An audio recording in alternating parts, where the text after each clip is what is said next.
O caso de hoje é um pedido dos comentários e se passa em 2017. Fala sobre um rapaz que desapareceu em uma outra cidade a qual foi em busca de emprego. Esse roteiro é baseado em vídeos e textos de matérias publicadas sobre o caso. Tudo o que dissermos aqui já foi publicado antes. Não temos aqui nenhuma intenção de desrespeitar a vítima ou seus familiares. Pedimos que você compartilhe o nosso conteúdo, principalmente nesses casos não solucionados, para que atinja o maior número de pessoas possível. Hoje vamos falar do caso Maicon Castro.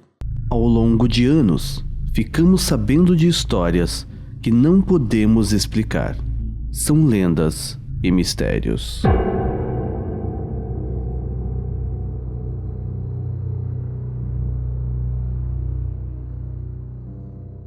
Como eu falei, esse caso se passou em 2017, mais especificamente na cidade de Seringueiras, que é um município pequeno em Rondônia, que segundo estimativas do IBGE tem pouco mais de 11.800 habitantes. Mas, apesar de a história ter começado por lá, o ponto central da história, o garoto Michael, não é de lá e passou antes por outra cidade de Rondônia, um local chamado São Miguel do Guaporé. Ele nasceu, na verdade, em Formosa, em Goiás, onde morava com a sua mãe Patrícia, que aliás é quem ainda hoje posta coisas nas redes sociais procurando ainda o filho. Formosa, onde o Maicon nasceu, é uma cidade de Goiás com mais de 123 mil habitantes em 2020, de acordo com estimativas do IBGE, e fica bem distante de onde tudo aconteceu, a distância de mais de 2.000 quilômetros. Mas por que ele estaria tão longe? Não existem tantos detalhes sobre o caso publicados, a maioria são pequenas notas na época. Não é um caso que chegou a ser mantido na mídia muito tempo, então devido a tudo isso, tudo contado é um tanto quanto superficial. Mas acompanhando as postagens de familiares, páginas sobre o caso, é explicado que ele foi até essa cidade tão longe de onde ele morava devido a uma oportunidade de emprego. O Maicon tinha 17 anos na ocasião. Em sua página do Facebook, ele se descreve como youtuber, apesar de nas nossas pesquisas não conseguirmos localizar nenhum canal que seria dele ou vídeos com ele e não sobre o caso dele. Também é sabido que ele estudou em um colégio da Polícia Militar de Palmeiras, em Goiás, e também em um outro colégio. Quando foi em janeiro de 2017, ele e mais um amigo planejaram ir então de Formosa até Rondônia devido a essa oportunidade de emprego. O destino inicial foi São Miguel do Guaporé. Não é detalhado que tipo de emprego ele foi procurar por lá e se ele já foi para lá com algo sobre esse emprego encaminhado. O que se tem sobre isso nas matérias é que passando um tempo nessa cidade, ele acabou não conseguindo essa vaga, nem um amigo dele. Porém, eles continuaram a procurar emprego ainda nessa mesma cidade. Conforme o tempo passava, o dinheiro que ele tinha levado para passar uns dias até receber o seu primeiro salário foi acabando. As expectativas de conseguir um emprego foram também diminuindo. E aos poucos, a positividade de que daria tudo certo por lá também acabaram. Tanto que em uma matéria, a própria mãe dele fala sobre isso. Ela diz, abre aspas, ele vivia dizendo que queria voltar logo para casa, que lá não estava dando certo, mas não conseguia juntar dinheiro para ele e o amigo retornarem juntos. Fecha aspas. Depois de alguns dias, eles conseguiram ainda empregos temporários, aparentemente como seguranças. Nesse período, o Michael também chegou a se comunicar com a sua família sobre esse emprego e sobre também uma moça com quem tinha começado um relacionamento. Passado mais algum tempo, o Michael não estaria mais trabalhando como segurança naquela cidade, não se fala mais sobre o amigo que foi com ele. O que se tem de informação é que ele já teria saído de São Miguel do Guaporé e ido então para Seringueiras. As cidades são vizinhas, a distância entre uma e outra é de cerca de 42 quilômetros. E ele foi para lá porque teria recebido o convite de um amigo para trabalhar como segurança em uma boate, mas é dito que também não deu certo e logo ele ficou desempregado durante algum tempo. Depois ele teria conseguido outro emprego como segurança, não é muito bem detalhado onde seria esse emprego, mas algumas matérias sugerem que seria em um local onde se vendia gás de cozinha ou como segurança do dono desse local, um homem chamado Fabrício. O porquê que se chega a essa conclusão nós iremos falar mais à frente. Ele continuava nesse período se comunicando com a mãe, que diz que quase sempre sabia notícias dele, eles trocavam informações por mensagem escrita. E essa questão de ele ter mudado de cidade aconteceu na época da Semana Santa, que seria mais ou menos em abril. Nessa cidade, Seringueiras, ele não estaria trabalhando em nada fixo, algumas matérias continuavam dizendo que ele era segurança, mas eram bicos que ele fazia, e é relatado em notícias que ele estava lá com uma moça, uma outra pessoa com quem ele tinha começado um novo relacionamento. Essa atual namorada se chamava Miriam e tinha 25 anos e trabalhava supostamente em uma lanchonete que em alguns momentos é descrita como um lugar que vendia espetinhos, churrasco e que ali era um ponto de encontro de várias pessoas, principalmente nos finais de semana. E o Michael sempre ficava por ali porque ele esperava a namorada sair do trabalho. Ele já tinha até mesmo feito alguns amigos nessa cidade, Seringueiras. Quando foi no dia 1º de maio, a mãe dele chegou a se comunicar com ele por mensagem, parecia tudo bem. No dia seguinte, quando ela falou com ele novamente, ele não respondeu às suas mensagens de imediato.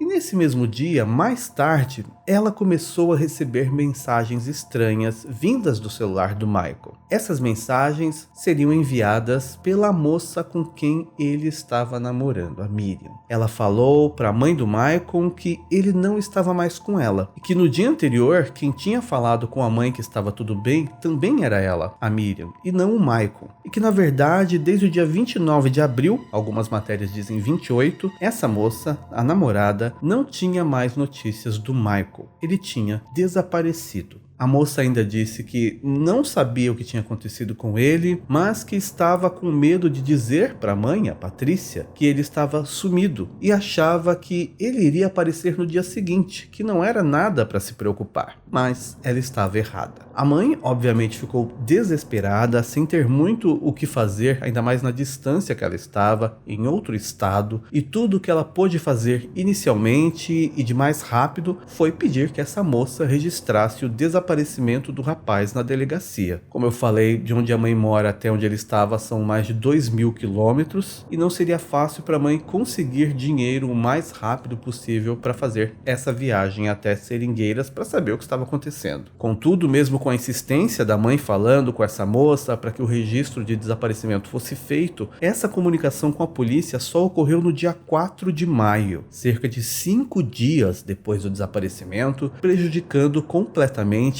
os trabalhos de busca iniciais, onde essas primeiras horas são essenciais. De qualquer modo, a polícia disse que estaria ouvindo pessoas que tiveram contato com o Michael para tentar saber o que exatamente aconteceu. Era uma história nebulosa e até mesmo nas matérias sobre a história há divergências de informações. O que é contado sobre o dia que o rapaz sumiu é que no dia 29 de abril de 2017, como eu falei, algumas matérias dizem 28, o Michael estava, como de costume, nessa lanchonete esperando a namorada. Por ali estava também um amigo do casal, que até então não era falado nessa história. Aparentemente não é o mesmo com quem o Michael viajou em busca de emprego. Esse amigo tinha uma moto. As matérias contam que em determinado momento da noite, o Michael pediu a moto desse rapaz emprestada para dar uma volta. Aqui também temos que fazer alguns parênteses porque é um dos pontos de divergências entre as notícias. Há matérias que dizem que ele pediu a moto porque ele precisava ir no banheiro. E o local onde ele estava, essa lanchonete ou espetinho, conforme alguns textos falam, ficava em um local muito pequeno e não tinha banheiro. Ele teria então pegado a moto e saído, porém não voltou conforme era o combinado. O trecho que ele faria seria de apenas alguns minutos, ainda mais de moto, porém o rapaz não voltou e não foi mais visto. Há textos que falam que ele só pediu a moto para dar uma volta, há textos que dizem que ele pegou a moto para buscar um outro capacete em casa e não voltou. Mas de um modo geral nessa história, ele saiu de moto da lanchonete e desapareceu, assim como a moto que ele utilizava. Então tudo isso aconteceu entre 28 e 29 de abril, a mãe só soube do fato no dia 1º de maio e a polícia só foi comunicada no dia 4. Como eu falei, a mãe não tinha recursos para fazer uma viagem assim tão de repente. Aparentemente o custo dessa viagem na época seria de aproximadamente R$ 3.000. Então ela começou a pedir a ajuda de parentes, amigos e até mesmo políticos da cidade onde ela mora para conseguir ir até Seringueiras, saber mais detalhes do que aconteceu com o filho. Ela conseguiu.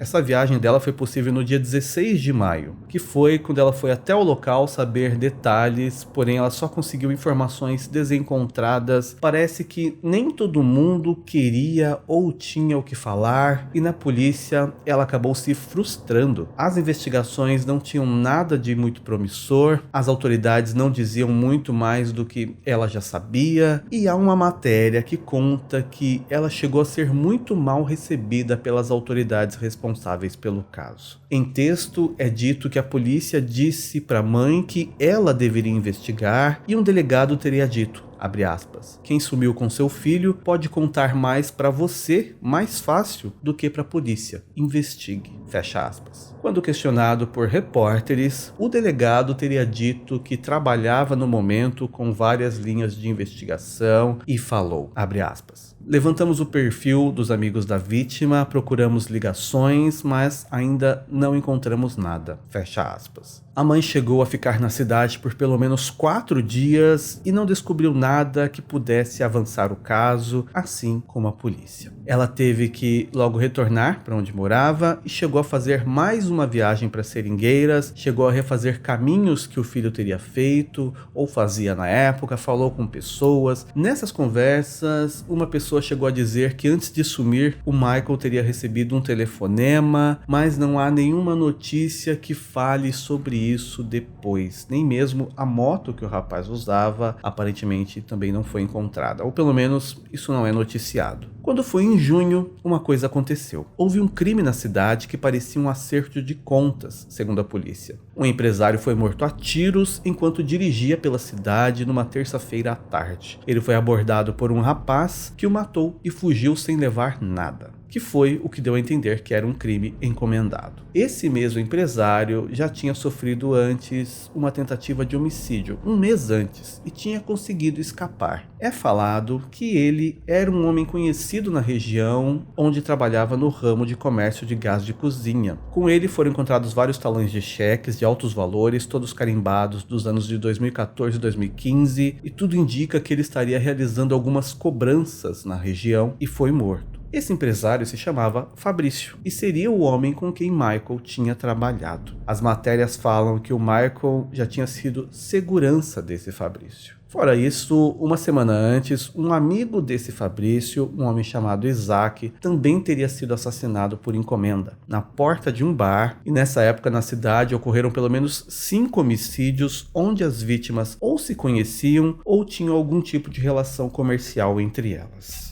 Sobre esses crimes, a polícia havia falado que, pelas investigações, tratava-se de um grupo criminoso que havia se dividido, e as mortes, possivelmente, seriam um acerto de contas entre eles. Nem todas as vítimas dos crimes tinham passagens pela polícia, mas, segundo o delegado, havia informações de que todos faziam parte de grupos rivais. E como Michael tinha trabalhado como segurança para esse empresário, a polícia começou então a relacionar o caso do desaparecimento do rapaz a essa história toda de grupos rivais. Porém, mesmo suspeitando que o Michael talvez tenha sido a primeira vítima da série de homicídios, sem localizar a vítima, a polícia não pode descartar a possibilidade de ele ainda estar vivo. Mais uma vez ressaltando, são informações de matérias sobre o caso, passadas supostamente pelo delegado responsável pelo caso. Após essas datas, mais homicídios ocorreram, ainda com ligações entre si, e a polícia disse que uma das grandes dificuldades das investigações era a ausência de testemunhas, ou testemunhas que, por medo de represália, não colaboravam com as investigações. Ainda disse que essas investigações dos casos estavam bem avançadas e a polícia já tinha conseguido prender 2 suspeitos. Um deles estava em Seringueiras e o outro foi preso em Palmeira. No entanto, mesmo com essas prisões, o caso do Michael não teve nenhum progresso. O que pode significar que não tinha ligação com os homicídios ou que os homens presos não tiveram contato com o Michael. Quando foi em 23 de junho de 2017, algo sobre o Michael foi descoberto. uma equipe de policiais civis, sob o comando do mesmo delegado responsável pelo caso de Michael, cumpriram um mandado de busca e apreensão na casa de um suspeito, onde a casa dele seria um ponto de tráfico de drogas. Esse rapaz estava preso desde o final de abril, mas só em junho se tem essa informação publicada de que a polícia foi até a casa dele para olhar com mais ênfase.